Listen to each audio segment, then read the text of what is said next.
Butterscotch amber round stud earrings. They are, by the way, not tiny studs. You can see on Nadia, they're big.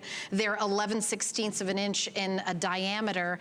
And Jay's always, I love when you always say, like, watch your budget. But if you go back like in 6 months and say, I'm gonna try to get some Butterscotch amber to match the necklace, this particularly will be very difficult to ever match. I designed this necklace, and I also designed these earrings. I love how big they are. And what I wanted to do is I want to keep it contemporary, I want to keep it simple, but also with the earrings, I wanted to make sure that you could see them, right? So these are huge. I mean, I believe they're 14 millimeter.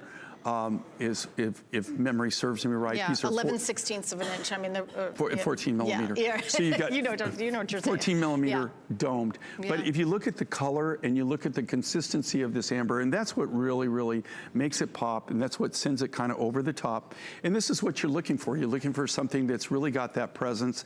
I guarantee you that and go around. I mean, look around. Like I said, I got quite the education on amber. Just in Europe, a lot of the places, not only in England, but we went to Greece, we were in Italy, we were in several places, and of course, when we had time off, and we were actually killing time waiting for flights, but we had to stay that night in that city, right? In a bigger city that we were in, and we would go around, and of course, we cannot walk past a really nice jewelry store. It's virtually impossible. What about shoes? How is she with shoes? So even go there or clothes. Because usually those two things go hand in hand.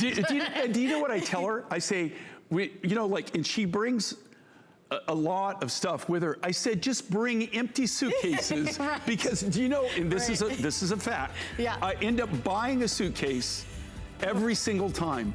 I end up buying a suitcase. Right? Because she can't get it in her other suitcase. Jay, you're the perfect man. All right, we're gonna move on to the 5 and 5. I've learned how to stay married.